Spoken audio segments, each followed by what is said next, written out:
Bonjour à tous, Bonjour. bienvenue pour ce premier webinaire de l'année. Comment vas-tu, Vincent? Mais très bien, Anaël. Ça va et toi? Très très bien, on Ouais, est ravis de vous retrouver aujourd'hui, aussi nombreux.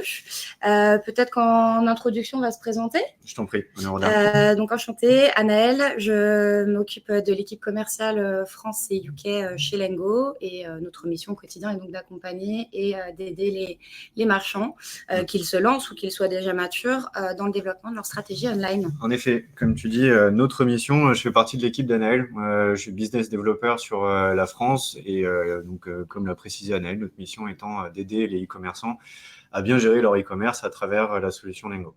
Exactement. Donc, l'idée aujourd'hui, c'est de vous présenter les tendances pour cette année 2020 pour vous donner les clés de votre réussite sur la vente en ligne. Donc, on va attaquer directement. Allez, c'est parti. C'est parti. Alors, j'espère que vous voyez bien la présentation. Voilà, c'est parti. Est-ce que tu veux commencer à introduire le sujet, Vincent ? Écoutez, le sujet va être assez simple. Depuis quelques années, on constate effectivement des tendances qui naissent, des tendances qui montent. Donc là, on va effectivement s'attarder sur ces tendances qui montent. Vendre en ligne en 2020 n'est pas plus complexe que finalement de pouvoir vendre en physique, j'entends. Mais ce qui est intéressant ici, c'est de pouvoir s'attarder sur ces tendances-là qui vont être à la fois auto-centrées sur les marques, sur le nouveau paysage e-commerce et effectivement derrière avec quelques points d'intérêt, notamment sur les réseaux sociaux et tout ce qui peut concerner l'environnement de marketplace ou même une stratégie direct ou consumer, les trois sujets qu'on va aborder. Exactement. En préambule, on aimerait revenir sur quelques chiffres, puisque comme le disait Vincent, finalement, vendre en ligne en 2020 n'est pas si différent qu'il y a quelques années, puisqu'il y a quand même des tendances qui se confirment. Si vous regardez les chiffres que nous sommes en train de vous montrer, le search et le social continuent à truster la première place finalement des investissements des marchands, puisque ça reste des leviers un petit peu indispensable pour maximiser la notoriété, le trafic et surtout maximiser les ventes. On va bien évidemment retrouver dans ce search et dans les réseaux sociaux Google et Facebook. Les GAFAM sont pas en reste. Les autres leviers continuent à croître en termes d'investissement. Et une tendance qui continue à se confirmer, même si on en parle depuis des années, ça reste le mobile. Tout à fait, finalement, on a pu constater ça et Anaël vous le présentera, mais c'est vrai que le mobile, entre les applis mobiles qui se créent pour consommer, pour créer des parcours d'achat un peu différents d'un laptop ou même tout simplement une tablette ou autre, qui sont des outils qu'on utilise plutôt chez soi. Là, l'intérêt ici, c'est de pouvoir consommer partout, tout le temps. Donc effectivement, le mobile, comme tu dis, très justement, est quelque chose d'assez poussé et qui tend à encore plus grandir pour les années qui suivent. Exactement. Ce que je te propose, Vincent, c'est peut-être de présenter l'agenda. Bien entendu. Je l'ai déjà fait un peu en intro, mais l'idée, c'est effectivement de revenir sur ces réseaux sociaux qui, à la base, avaient quand même une notification, une manière de fonctionner qui était très auto-centrée sur la visibilité, créer du contenu, engager finalement nos consommateurs sur ce genre de réseau-là. Maintenant, ils deviennent hybrides. Hybrides parce qu'effectivement, hormis le chemin classique, il y a maintenant la conversion directement sur ces réseaux sociaux. Anaël vous en parlera, notamment avec un marché extrêmement important et qui est un peu générateur de tendance, en effet. On reviendra aussi sur cette révolution ou cette évolution du concept de marketplace, à la fois au niveau des apps, mais au niveau effectivement d'autres marketplaces qui concurrencent les globales, celles qu'on appelle les généralistes, et effectivement, en dernière instance, le direct to consumer, un sujet qui est quelque chose... Le buzzword de 2020. C'est ça, et qui effectivement pour les marques devient un vrai sujet, notamment sur l'aspect de pouvoir consommer, de pouvoir consommer directement auprès de leurs clients. Exactement. Je vous propose directement de rentrer dans le sujet des réseaux sociaux. Une fois n'est pas coutume, on va parler du marché chinois. Donc, pour rappel, la Chine, ça reste quand même 1/7 de la population. C'est un pays précurseur de tendance. Donc, quand une tendance arrive en Chine, on sait qu'on a de fortes chances qu'elle finalement se décuple et vienne s'imprégner sur des marchés différents. Alors, la spécificité de la Chine, c'est déjà une manière de consommer qui est différente de la nôtre. Le chinois est mobinote, dans une grosse partie de sa population. Beaucoup de choses se passent sur le téléphone, que ce soit de l'achat, du partage de contenu. Et on a une tendance qui se dégage en Chine, c'est finalement le live streaming. Oui, le live streaming avec, finalement, si on plus la vidéo en elle-même, mais effectivement, le live stream pour toutes les stratégies d'influence, c'est quelque chose qui engage beaucoup plus. Et effectivement, comme l'a précisé Anaëlle, en général, ce qui se passe en Chine découle après sur tous les autres marchés. Donc, non, c'est une vraie tendance pour le coup. C'est ça. Au-delà si on parle de live stream, et notamment au niveau de l'influence, donc bien évidemment, le fait de mettre en contexte, de mettre en situation un produit, un service, va plus donner envie aux mobinautes, aux consommateurs de s'intéresser et finalement d'acheter. Au-delà de ça, on sait aussi qu'une vidéo a beaucoup plus de chances d'être partagée, d'être likée, et ça peut finalement faire le buzz très rapidement. Ouais, quand on parle de présentation de produit, c'est idiot, hein, mais si je prends, alors je vais cacher la marque, hein, mais si je prends mon portable, là typiquement en vidéo, ça permettra de découvrir le produit plus que des photos comme ça et comme ça. Exactement. Donc c'est effectivement plus facile à consommer et c'est un nouvel axe que les marques prennent, en tout cas pour engager le consommateur ou en tout cas créer un parcours d'achat. C'est finalement un nouvel axe aussi qui est pris sur le marché européen. Compliqué pour un annonceur désormais de se couper de la partie réseaux sociaux, puisque en fait, il va y avoir vraiment différents avantages à travailler sur les réseaux sociaux. Le premier, ça va être vraiment de travailler l'image de marque, de faire découvrir un produit, une nouvelle collection, de faire émerger une marque. Je pense à une marque comme Shein, par exemple, qui a vraiment émergé au travers de publicité sponsorisée sur Facebook et qui est désormais incontournable dans la mode à petit prix chez nous. C'est également une manière de travailler la mémorisation de la marque avec la répétition des actions, que ce soit sur des campagnes faites par des influenceurs, via de la publicité et par la multiplication aussi finalement de ces réseaux sociaux. Et puis, le grand tournant de cette année, c'est que ces réseaux sociaux qui, à la base, étaient plus générateurs de notoriété et de trafic, deviennent des réelles places de marché. C'est ça. Bon, on le verra sur les exemples. On a pris des cas concrets pour vous expliquer ça. Mais effectivement, encore une fois, on revient sur ce que je disais en intro, le parcours hybride que ces réseaux sociaux proposent aux consommateurs, mais du coup proposent aussi aux marques qui y sont, et tendent à se multiplier. On a l'exemple de TikTok qui... il y a quelques années n'existait pas et qui s'est placé, donc là on fait exprès de le mettre sur cette slide-là, mais qui s'est clairement placé au niveau des plus grands, que ce soit en nombre d'utilisateurs, en nombre effectivement de contenus consommés jour après jour. Donc c'est quelque chose. Et on en revient encore une fois à la Chine finalement. Effectivement, ouais. Donc, ce que je vous propose, c'est de commencer par l'exemple le plus parlant de la révolution réseaux sociaux, c'est Instagram. Alors, Instagram, quand c'est sorti, c'était vraiment une utilisation un petit peu personnelle, c'était du partage de photos entre amis. On a vu les influenceurs s'accaparer ce réseau-là, puisqu'en effet, à la base, un influenceur avait comme médium principal son blog, sur lequel elle allait poster du contenu, partager ses expériences, partager ces petits tips du quotidien, que ce soit sur de la beauté ou de la mode, par exemple. Désormais, les influenceurs utilisent à peut-être 90% ce réseau-là pour communiquer auprès de leur audience, auprès de leur communauté. Et c'est ça un petit peu aussi qui a pu révolutionner l'usage d'Instagram. Ouais, c'est ça. C'est finalement engager du consommateur via des stratégies d'influence, encore une fois. Mais là, du coup, je me permets aussi d'accélérer sur cet aspect-là. C'est du coup, Instagram devient aussi un canal de vente à proprement parler, c'est-à-dire qu'on peut consommer le produit, on peut l'acheter directement sur ce réseau. Donc, c'est vraiment le switch qu'il y a eu. Donc, bien sûr, je pense que côté Instagram, Facebook, ils avaient déjà prévu cette évolution-là. Mais c'est le switch qu'il y a eu entre engager, créer du contenu et pouvoir acheter ce qu'on voit, acheter ce qui a créé cette envie et effectivement pallier à ce souci. Exactement, et on le sait que Instagram va être initiateur finalement d'un parcours d'achat et donc d'où l'importance pour le consommateur de pouvoir acheter directement comme la photo que vous voyez ici, c'est une mise en situation, on voit le mannequin porter les produits, ça peut donner envie tout de suite d'aller consommer rapidement et d'acheter ce produit. Effectivement, plus engageant.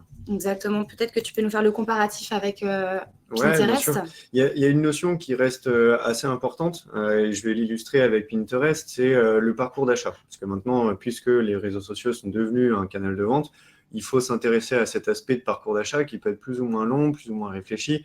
souvent, et effectivement, le consommateur va soit avoir une logique beaucoup plus longue en termes de parcours d'achat, donc va effectivement, comme sur Instagram, piner des photos pour effectivement se faire une idée, réfléchir à ce qu'il cherche, ce qu'il souhaite, Inspirer, et derrière, finalement. c'est ça, chercher une inspiration et derrière convertir. Quand on a rencontré Pinterest, effectivement, ils nous ont précisé que les parcours d'achat pouvaient être plus longs, mais là, on voit par les stats qu'il y a là, c'est assez impressionnant la conversion qu'il peut y avoir. Donc peut-être que le parcours d'achat sur Pinterest versus sur Instagram, bien sûr, peut être un peu plus long, mais derrière, en termes de conversion, ça peut permettre d'engager plus vite. C'est ça. Par contre, il y a aussi cette notion qui est de la facilité d'accéder sur du contenu, la facilité de créer son inspiration, de créer finalement ce cocon de marque, de contenu dont l'utilisateur a besoin pour devenir finalement un consommateur. Et se projeter. Ouais, exactement. Donc c'est pour ça. Chaque réseau social, on ne vous l'apprend pas, mais chaque réseau social a son réseau social, du coup, a son approche particulière, son utilisation particulière, et c'est effectivement bien de savoir maîtriser cette approche pour effectivement derrière bien targeter ses consommateurs. Bien évidemment, et ne pas hésiter à multiplier du coup les actions sur ces différents réseaux sociaux, puisque comme le disait Vincent, sur Pinterest, on va aller encore une fois initier. Peut-être que si votre publicité n'avait pas été sur Pinterest, le consommateur n'aurait jamais vu ce produit. C'est ça, exactement. Ouais. Donc, parfaite transition, parce que je réfléchissais tout bonnement à finalement la multiplicité des réseaux sociaux, et ça va de pair avec la multiplicité des marketplaces, ou en tout cas de cet écosystème marketplace. Donc on parle de révolution avec un R majuscule, bien sûr, mais ce qui est intéressant ici, c'est tout bonnement de voir comment cet écosystème et environnement a évolué. Donc plus complexe, oui, mais on vous donne effectivement les outils, et puis tous les partenaires ou même vos équipes en interne sont capables d'appréhender cet écosystème. On va en tout cas vous en faire une image très simple. Alors juste peut-être un chiffre en introduction, c'est en 2018, 50% des transactions online qui sont générées à travers un modèle marketplace. Donc compliqué pour tous les marchands ou annonceurs d'aller se couper finalement de ce type d'action. Exactement, et on va commencer alors par finalement une image de l'écosystème que tout le monde connaît, les marketplaces globales, celles qu'on appelle les généralistes, entre guillemets. On a fait exprès finalement de vous mettre en valeur des plus et des moins qui peuvent être des plus ou des moins pour vous en fonction de votre stratégie. Ça qui est important et qui reste central finalement dans ce webinaire-là, c'est qu'on vous donne du contenu, mais il faut bien sûr le calquer par rapport à ce dont vous avez besoin.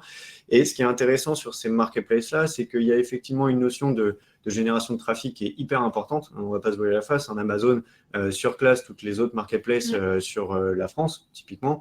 Et il faut du coup voir dans quelle logique vous êtes vis-à-vis de ces marketplaces-là. C'est à la fois des leviers, mais à la fois ça peut être très préjudiciable pour votre marque. Il y a une guerre de prix très importante. Il y a effectivement des aspects plus business, plus financiers, donc plus terre à terre, qui peuvent vous entacher et qui peuvent être très problématiques. Donc effectivement, ces marketplaces globales font partie de cet écosystème, mais toujours dans une certaine mesure. Alors, c'est vrai que ce n'est pas évident d'aller émerger sur des marketplaces comme Amazon et un petit peu de tirer son épingle du jeu. Alors, un autre chiffre, c'est vrai que nous, chez Lengo, parmi les marchands qui font des marketplaces, on a quand même 75% des marchands qui ont un canal plugué sur Amazon. Pour autant, ce n'est pas forcément là qu'ils vont aller faire le plus de chiffre d'affaires. N'hésitez pas aussi à vous faire accompagner potentiellement d'agences qui sont spécialisées dans la stratégie pour un petit peu émerger sur Amazon, puisque si vous vous lancez tout seul, ça risque d'être un petit peu déceptif, alors que potentiellement, il pourrait y avoir des belles choses à faire. Ouais, il peut y avoir des erreurs commises.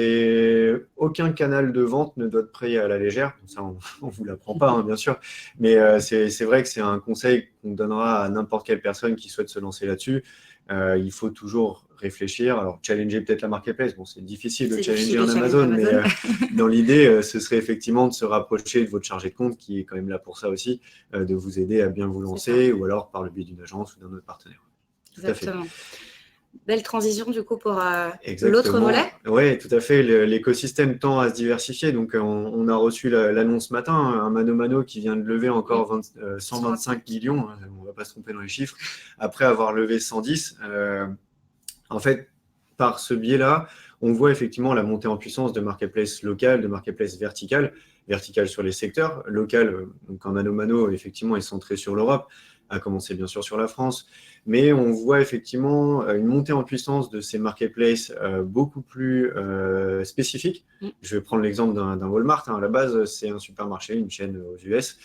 Ils ont leur marketplace parce qu'effectivement, ils avaient pris conscience qu'ils perdaient une partie de leurs consommateurs qui préféraient acheter en ligne plutôt que venir dans leur magasin. Donc, ils ont toute cette réflexion-là et on voit l'écosystème se diversifier. Donc, à contrario des marketplaces généralistes, on a plus cette approche de regarder ce que vous vendez, regarder qui est-ce que vous targetez.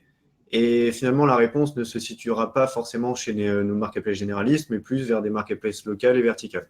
Donc, c'est pour ça. Il faut, encore une fois, hein, je reviens là-dessus, mais c'est très important, garder à l'esprit que cet écosystème est large, complexe, et toujours bien réfléchir avant d'accéder à un canal. Quelle est votre stratégie, comment est-ce que vous voulez aller dessus, et surtout, comment vous voulez le faire. Exactement. Et enfin, le dernier volet, alors, un exemple justement de marketplace qui a, comment on pourrait dire ça, qui est arrivé sur le marché et qui a un peu tout chamboulé, voilà, qui a un peu tout chamboulé, c'est la marketplace Google Action. Donc Google Shopping Action, ça vous donne un petit aperçu de comment est-ce qu'ils ont évolué. Google Shopping, tout le monde connaît. Maintenant, on est capable de consommer et d'acheter les produits directement sur Google Shopping. L'idée générale était d'utiliser ce lien Google Shopping et de simplement, pour le consommateur final, d'avoir un petit bouton sur acheter. Voilà. Donc, en fait, le process d'achat, la logique d'achat et encore cette notion d'hybride a permis d'intégrer un canal qui, à la base, était là pour votre visibilité et qui était là uniquement pour travailler votre image, capter du trafic vers votre site web, qui, du coup, devient un canal de conversion direct. Donc, c'est ça qui est intéressant. C'est ça qui est, entre guillemets, une sorte de révolution, ou en tout cas une évolution de l'écosystème marketplace. Et il y a une autre part très importante, ça va être effectivement l'aspect des applications. Les applications mobiles, alors là, on va vous présenter les applis from scratch, qui à la base n'étaient pas éditées depuis un site e-commerce comme en Amazon. Donc là, on vous a pris des exemples que tout le monde connaît, hein, du Alibaba, du Wish, du Joom, qui ont des chiffres impressionnants. Et ça fait un peu le lien par rapport à ce que tu disais, Anaëlle, sur l'aspect de mobile first. C'est ça. Là, de plus en plus, on consomme par le mobile, donc de plus en plus, la logique de créer une app en tant que marketplace se fait ressentir. Donc, effectivement, là, on a des stats assez impressionnantes. Hein. Les commandes d'AliExpress 92% se font sur le mobile. Enfin, je ne sais pas si vous voyez la volumétrie juste journalière de commandes sur AliExpress. Voilà, imaginez ça sur le mobile. Donc, c'est assez conséquent et c'est assez important de prendre en compte ce genre d'application parce que derrière, ça peut être un vrai levier. Si vous maîtrisez ce format mobile, ça peut être un vrai levier de croissance pour votre société et votre marque. Donc voilà, si on revient un peu sur ce qu'on disait, donc ce nouveau paysage des apps et des apps marketplace, il y a effectivement les from scratch qu'on a vu juste avant, mais il y a aussi effectivement des marketplaces comme Amazon qui ont très vite compris le comportement qu'avaient leurs consommateurs et derrière de créer cette appli aussi. Donc, surtout de voir les produits qui sont achetés sur Amazon, qui sont finalement pour beaucoup des produits de consommation courante. Avec Prime, hop, on clique sur l'application, c'est hyper simple et on reçoit le soir même ses couches pour enfants à la maison. C'est ça, c'est l'idée de simplifier encore une fois le parcours d'achat, que ce soit pour des produits de consommation commune ou alors des produits un peu plus évolués. On n'achète pas des télés tous les jours, pourtant sur Amazon et appli d'Amazon, on peut aussi en acheter. Donc voilà, l'idée étant encore de multiplier les canaux de reach vis-à-vis de votre target et derrière, effectivement, de bien les maîtriser. Donc encore une fois, l'écosystème est complexe et a besoin d'être réfléchi, mais derrière, vous offre une possibilité assez conséquente en effet. Donc voilà pour cette révolution de nos marketplaces. Et alors du coup, on en parlait un petit peu de teasing tout à l'heure, donc le fameux direct to consumer. Je vais. On a eu un petit problème de connexion. On est toujours en direct. Mais le PowerPoint a disparu. Donc, ce qu'on va faire, c'est qu'on va continuer. Donc, c'est le thème, c'est super. Ok, on nous dit en fait, nos studios nous disent qu'on a encore la presse. Ouais, c'est bon. Ok, top.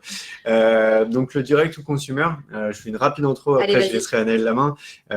C'est comment redonner aux marques leur pouvoir d'origine. Okay, donc on a redécouvert, les marques ont redécouvert qu'elles avaient du pouvoir, ce qui est super, ce qui n'a jamais été oublié, et Anaëlle vous détaillera comment est-ce qu'on fonctionne. C'est ça, l'idée du direct to consumer, c'est finalement à la marque de redonner la possibilité et le pouvoir de traiter et d'échanger directement avec son consommateur final. On a des marques historiques qui utilisent des réseaux de distribution, qui vont vendre sur des marketplaces et finalement qui perdent un petit peu le fil, qui perdent le contrôle par rapport aux échanges qui peuvent se passer entre ces intermédiaires et le consommateur. On voit aussi l'exemple de marques qui se lancent à 100% sur ce modèle finalement direct to consumer. Je pense à des Glossier, à des Cézanne, qui, elles, ont vraiment créé une image de marque, un univers spécifique, adressé à une cible et une audience bien spécifique également, et qui vont aller alimenter les réseaux sociaux avec des campagnes un peu teasing sur des nouvelles collections qui sortent et des produits qui sont disponibles uniquement sur leur site ou finalement dans quelques réseaux de magasins physiques. Ça, c'est une vraie différence qu'on voit sur ces dernières années par rapport à ça. Ouais, tout à fait. L'idée pour les marques de repasser sur un modèle direct to consumer, c'est en effet d'aller reprendre le contrôle, garder la main sur ce qui se passe et sur l'image que la marque peut apporter. Et du coup, nos studios sont en train de nous dire qu'on a perdu notre presse, qu'on va retrouver tout de suite maintenant. Donc voilà, normalement, tout le monde la voit. Donc effectivement, on revient donc sur les raisons. Exactement. Anaëlle, je te laisse les présenter. On peut prendre peut-être l'exemple de Nike, qui récemment a décidé de changer sa stratégie. Donc Nike, qui vend dans ses boutiques Nike et sur son site, mais qui n'est pas forcément de base le plus gros réseau de distribution. Tout à fait. Ils vont aller distribuer dans des boutiques physiques, via des revendeurs online.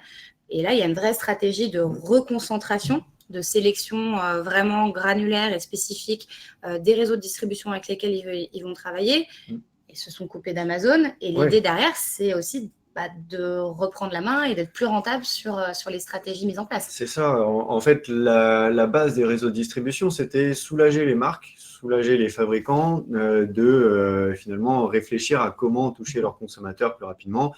Voilà, ces réseaux de distribution savaient comment le faire. Et maintenant, c'est une marche arrière. Donc oui, l'exemple de Nike est très parlant. Dire au revoir à Amazon, il y en a beaucoup qui le font, soit par leur gré, soit contre leur gré. Nike a choisi cette option de prendre et de dire au revoir à Amazon pour, encore une fois, réfléchir à comment intégrer tout le process d'achat, comment targeter correctement leurs consommateurs, bien qu'effectivement Nike, tout le monde connaisse. C'est quand même un signe fort et le direct to consumer n'a jamais autant été d'actualité que ce move-là de la part de Nike. Et du coup, ça fait une bonne transition pour la suite parce que peut-être que ces marques n'ont pas en effet eu leur propre réseau parce que ça demande pas mal de points d'anticipation et d'investissement financier. Ouais, je vous laisse regarder les différents points clés. Je ne vais pas tous les aborder, mais je vais appuyer avec des exemples certains. Je vous prends l'exemple de la synchronisation des commandes. Jusqu'à là, le terme paraît très logique, très normal en termes d'explication. C'est avoir un stock synchronisé, que ce soit vis-à-vis de vos magasins ou vis-à-vis de votre site web ou vis-à-vis des autres canaux de distribution que vous utilisez, des autres canaux de vente. Du coup. Prenons l'exemple d'une marque qui est sur Amazon. Si demain, votre synchronisation des stocks n'est pas effective, n'est pas suffisamment performante, vous pouvez être amené à refuser des commandes. Jusqu'alors, c'est normal. Vous n'avez pas le produit, vous refusez la commande. OK, Amazon vous blacklistera à partir d'un certain niveau de commande refusée.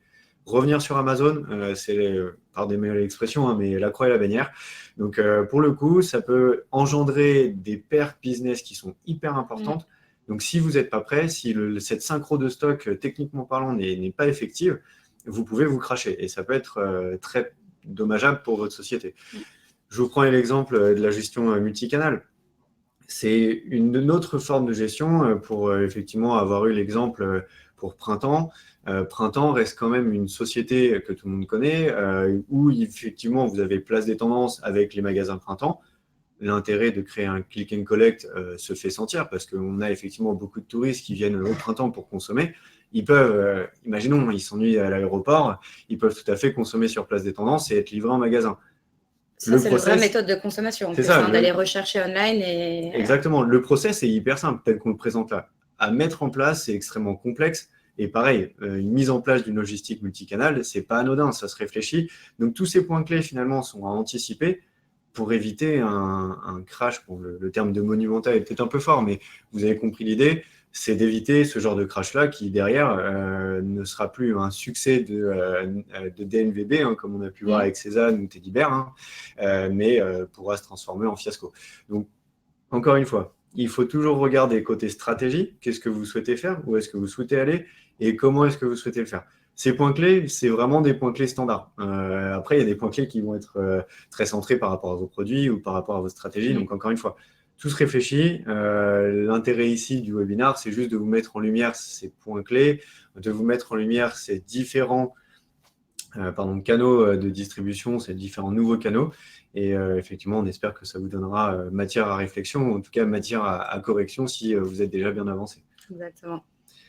Donc voilà sur le direct au consumer. On va passer effectivement, voilà, si vous avez envie d'aller plus loin, on a effectivement sorti ce livre blanc qui vous permettra de creuser un peu tout ce qu'on vient de dire et finalement d'avoir peut-être des questions qui arriveraient par après.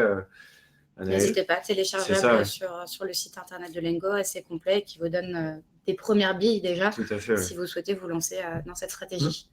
Tout à fait. Donc, toutes ces impacts ou ces manières de diffuser vos produits sont centrés effectivement par rapport à ce que Lengo vous offre en termes d'outils. Donc, on va revenir effectivement sur les différents avantages de bosser avec une solution comme Lengo. Ce qui est intéressant ici, et c'est hyper simple finalement, c'est autour de 3 mots, vous allez pouvoir centraliser, automatiser et optimiser votre e-commerce. Centraliser, puisque vous n'avez plus qu'un seul back-office pour diffuser vos produits, gérer, si vous faites de la marketplace, vos commandes, pouvoir piloter finalement ce e-commerce-là. Automatiser, alors ça, ce n'est pas du côté Lengo ou diffuseur, ça c'est automatisé, la question n'est pas là, mais c'est plus de votre côté aussi. Vous pouvez effectivement, grâce à Lengo, mettre en place toute une chaîne de distribution, toute une chaîne de valeur entièrement automatisée, et ce qui derrière vous permettra de gagner un temps assez conséquent plutôt pour justement ajuster cette fameuse stratégie online. Exactement, plutôt que de faire ça à la main. Et enfin, le dernier point, qui est un point clé quand même névralgique, qui accompagne tout le webinaire, c'est l'application de votre stratégie business. Chaque canal requiert une stratégie particulière, requiert effectivement des ajustements. Lengo vous permet effectivement d'appliquer cette stratégie, de faire du test and learn, et effectivement derrière d'ajuster si besoin est par le biais des optimisations. Exactement. Donc voilà, sur Lengo, des éléments d'introduction au cas où vous ne nous connaissez pas. Donc la map est très parlante. Maintenant, les géobarrières n'existent plus, déjà pour l'Europe, mais aussi pour le monde. De par nos clients, de par notre offre de canaux et finalement notre fonctionnement interne, on est capable de vous accompagner sur une stratégie globale donc, qui revient un peu sur ce qu'on disait. Effectivement, d'accéder au marché asiatique, c'est assez compliqué. D'accéder au marché américain, quand on est une petite marque française, c'est à milieu de ce qu'on peut espérer. Maintenant, avec le e-commerce, c'est beaucoup plus simple. Maintenant, avec la réflexion sur un point logistique, par exemple, c'est beaucoup plus simple aussi. Donc, effectivement, Lengo s'articule dans votre e-commerce comme une solution globale qui vous permettra de connecter tous vos partenaires, tous vos réseaux de distribution, tous vos canaux de vente, pour effectivement bien performer sur cette map monde. Exactement. Donc, les étapes clés, rapidement, pour revenir sur notre fonctionnement, je vais prendre l'exemple d'un magasin Zara. Cet exemple est exactement est hyper parlant. En fait, imaginez, et c'est souvent comme sont vus les intégrateurs comme Lengo, imaginez qu'on ouvre un magasin Zara et qu'on pose tous les produits, donc toujours dans leur carton, en plein milieu du magasin et qu'on nous dise c'est bon, c'est ouvert, vous pouvez venir consommer. Okay, donc, vous voyez qu'il manque toutes les questions de facing, de mise en place des prix, etc., etc. Lengo, c'est exactement ça. Quand vous voulez aller sur ces canaux de distribution, ces canaux de diffusion, bien sûr, plugger votre site web ne fera pas en sorte que vos produits seront envoyés comme vous le souhaitez sur ces canaux de diffusion. Donc, il y a effectivement plein d'autres étapes de structuration, d'optimisation, finalement d'analyse, de vente de vos produits. Donc, Lengo reste un outil quand même qui est très global sur son application purement opérationnelle. On connecte votre back-office, on reçoit les produits, on vous permet finalement de les diffuser par le biais de notre outil sur les marketplaces. Vous pouvez analyser vos ventes, vous pouvez optimiser finalement l'envoi de la donnée produit par le biais de votre stratégie. Vous pouvez le faire dans Lengo. Vous avez un outil d'analyse de BI, attention au terme, mais c'est effectivement et tout à fait ça. Vous avez les perfs de vente et on peut être très précis. On peut vous dire vos perfs par produit sur un marché à une date donnée. Donc, ça peut être très performant et derrière vous permettre d'ajuster cette fameuse stratégie business. Exactement. Et l'idée aussi au-delà de ça, c'est que Lengo, comme le disait Vincent, donc vous permet de structurer cette donnée et d'aller la diffuser. mais surtout vous donne accès à une multitude de canaux, puisqu'on parle beaucoup de marketplace durant la présentation, mais il n'y a pas que les marketplaces. Encore une fois, il faut avoir une stratégie variés pour ne pas mettre tous ses œufs dans le même panier, c'est comme le cas d'Amazon par exemple. Et donc, au-delà des marketplaces, vous allez aussi pouvoir mieux piloter, mieux ajuster les infos que vous envoyez aux différents canaux d'acquisition que vous utilisez au quotidien.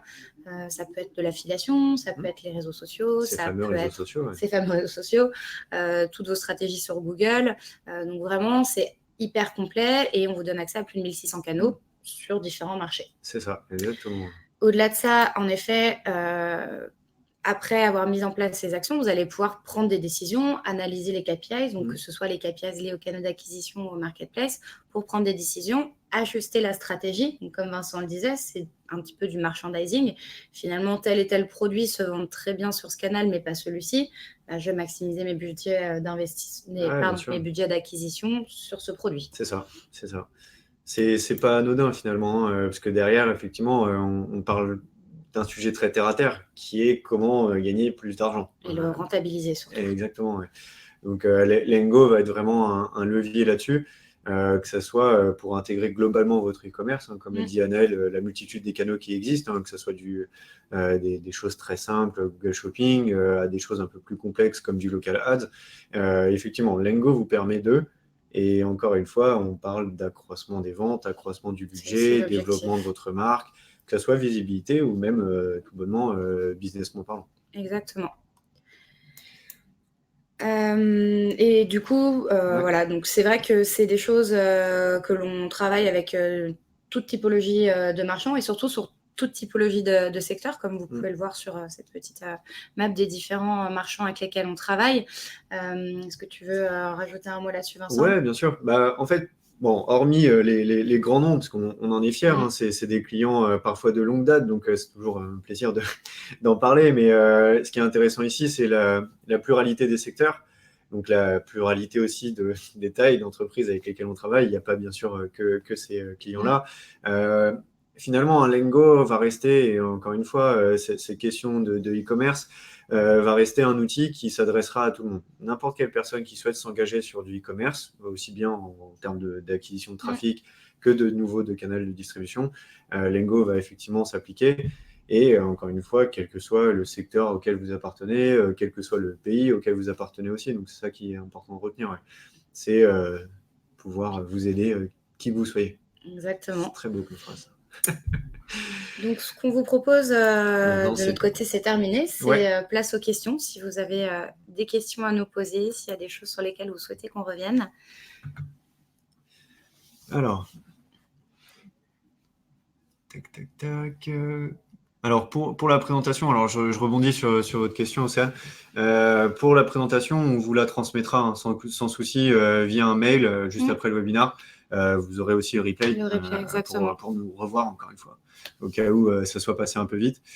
Alors, on a Salvador qui nous dit « Pour le lancement de vendre sur au moins une marketplace Amazon, vous conseillez sans doute d'être appuyé par une boutique de e-commerce pour éviter de subir une fermeture de compte. » Alors, c'est pas forcément lié à ça, c'est plus en effet sur Amazon, vous risquez d'être blacklisté s'il y a des commandes qui sont générées, pas honorées. Ouais, c'est ça. C'est plus une question de gestion finalement interne. Encore une fois, allez sur Amazon, vous pouvez avoir un fichier CSV. Si vous gérez parfaitement ce fichier-là, c'est bon. Après, c'est sûr que l'adosser à une boutique e-commerce va permettre plus facilement d'aller automatiser ses stocks et d'éviter ce genre d'erreur, en effet. Ouais, exactement. Donc, pour revenir sur la réponse, voilà, il n'y a pas de best practice. Encore une fois, on s'adapte à ce que vous avez. Bien sûr, lorsqu'on automatise le tout, ça permet d'être plus flexible et d'être plus agile là-dessus. D'être plus réactif. Vous parliez des apps pure marketplace, on peut y mettre nos produits via Lengo. Oui, tout à fait. C'est effectivement l'aspect. Si on reprend l'exemple d'un Amazon, hein, typiquement, vous pouvez diffuser vos produits sur l'app Amazon à partir du moment où ils sont effectivement disponibles sur le flux qui est envoyé à Amazon. Sur Wish, effectivement, vous avez accès à cette appli-là. Encore une fois, disons que l'application, c'est plus une question de canal de distribution, mais ça reste Amazon ou ça reste Wish. Donc, si vous envoyez via Lengo vos produits à ces deux partenaires-là, ils recevront et vos produits seront mis en forme pour être disponibles sur l'application. Ouais. Alors, il y a Fanny qui nous demande s'il y a un intérêt à communiquer sur les réseaux sociaux si nous vendons uniquement sur les marketplaces sans site. Alors, oui et non. On va faire une réponse bien centriste, pour le coup. L'idée ici, il n'y a pas de vérité vraie, il n'y a pas de choses arrêtées. Encore une fois, vous n'avez pas de site e-commerce, donc votre stratégie sur les réseaux sociaux, c'est de les utiliser du coup comme un canal de vente. On n'est pas du tout dans l'acquisition de trafic. De mémorisation de marque, de découverte d'une marque. C'est ça, mais encore une fois, voilà, qu'est-ce que vous avez prévu de faire sur les réseaux sociaux? Par contre, effectivement, réfléchir à une stratégie d'acquisition j'envoie de l'acquisition sur mes réseaux sociaux pour rediriger vers mes produits sur Marketplace. Vous embêtez pas, hein, la Marketplace a des outils d'acquisition de trafic qui sont très puissants, donc vous embêtez pas à réfléchir sur une stratégie réseaux sociaux. Par contre, mémorisation de marque, comme le disait Anaëlle. Et encore une fois, tout dépend ce que vous vendez. Si vous êtes un revendeur de produits high-tech, ça n'aura pas d'intérêt. Si vous êtes une marque en propre avec vos propres produits, là, en effet, ça peut avoir un intérêt, même pour vous, pour créer un pool de clients et une communauté. Tout à fait. Cdiscount est-il une marketplace aussi intéressante qu'Amazon aujourd'hui? Alors, merci Sophie pour cette question. Malheureusement, puisqu'on travaille avec les deux, on ne pourra pas dire qu'il y en a une qui est plus intéressante que l'autre. On va vraiment faire du rugby, là. On va botter en touche, hein, on va faire la meilleure touche qu'on puisse, mais pour le coup, non, sincèrement, c'est encore une fois une question de stratégie. Un Cdiscount va être reconnu pour tel ou tel secteur de produits, telle et telle catégorie de produits. Un Amazon est une généraliste. Encore une fois, si vous êtes dans une logique, je prends un exemple tout bête, hein, de capter du trafic, de vraiment agréger vos produits et proposer vos produits à une large audience, oui, un Amazon, encore une fois, est en top numéro 1 en termes de trafic journalier sur leur marketplace. Après, un Cdiscount, de mémoire, ça peut être pour des produits électroménagers et extrêmement bien placé et en général a un trafic qui est très centré sur ce genre de produit-là. C'est ça. Vraiment, voilà, je préfère, encore une fois, on préfère garder un peu de recul là-dessus, c'est que tout dépend de votre stratégie et la stratégie est quelque chose qui se réfléchit aussi. Ouais. Pour répondre à la question de Philippe, pouvez-vous partir d'un fichier CSV? Oui, bien évidemment, on peut le faire. Il y a différentes méthodes d'importation finalement du flux source à travers Lengo. Ça peut être un fichier CSV ou directement des plugins via des CMS comme PrestaShop ou Magento. Entre guillemets, toutes les possibilités. À partir du moment où on a les infos, l'intégration existe. Ça, ouais. En fait, l'outil Lengo, et c'est ce que voulait dire Anaëlle lors de la structure du catalogue produit, c'est qu'on part d'une base existante et on vous permet, en fait, Lengo, dans un premier temps, est un outil de matching de données produits. C'est-à-dire que vous avez vos champs expliqués et derrière, effectivement, dire que votre champ prix, c'est celui-ci et que le champ prix d'Amazon, c'est lui. Le Lengo est un outil qui vous permet de faire la correspondance. Alors, vis-à-vis de Wix, on n'a rien contre Wix. Par contre, effectivement, c'est toujours une question de qualité de catalogue produit. Et puis d'utilisation aussi. C'est vrai que la majorité des marchands vont utiliser des Magento, des PrestaShop, des Shopify ou des WooCommerce. Ce qui fait qu'à date, ce sont les principaux CMS avec lesquels on a des connecteurs. C'est ça. On n'en a pas pour l'instant pour Wix, ce qui n'empêche pas de travailler avec un marchand qui utilise Wix, bien évidemment. Tout à fait, ouais. C'est juste une question de qualité de données produits. Et encore une fois, donc ça, c'est pour rentrer un peu plus dans le détail, c'est le process chez nous qui s'appelle l'onboarding setup, qui est hyper important finalement pour cette question-là. On va analyser votre donnée produit telle que vous nous l'envoyez de votre Wix ou autre, quel que soit le back-office ou l'ERP que vous utilisez. Et pour le coup, on va être capable de vous dire s'il y a des retraitements, des changements à faire et comment est-ce que effectivement l'effectuer. Exactement. Du coup, je pense qu'on a répondu à toutes les questions. Si vous en avez d'autres, vous avez bien évidemment nos coordonnées dans la présentation que vous recevrez. Donc, n'hésitez pas. Vincent, tu vois une question? Non, j'étais en train de regarder sur les questions qu'il pouvait y avoir. Effectivement, je pense qu'on a répondu à toutes celles, effectivement, toutes celles qu'on a pu avoir. Donc, non, on vous remercie pour... Merci à tous. Pour effectivement votre attention, vos questions. Alors, il y a des questions qui tombent, qui sont peut-être un peu plus spécifiques. On y répondra effectivement directement à la personne concernée pour que ce soit un échange productif. Mais effectivement, n'hésitez pas, encore une fois, à revenir vers nous. Vous avez nos coordonnées pour ce faire. Et donc, Pour tout ce qui est du contenu du webinar, le replay toute la présentation sera envoyée par mail. On vous remettra un lien pour télécharger notre livre blanc à propos du direct to consumer. Et écoutez, merci encore une fois. Merci beaucoup. Ouais, clairement, et une bonne journée à vous, une bonne fin de solde pour ceux qui y sont, et puis n'hésitez pas à nous contacter au besoin pour qu'on puisse réfléchir sur ce sujet e-commerce qui est très vaste mais très intéressant. Merci à tous. Merci. Excellente journée. Au revoir.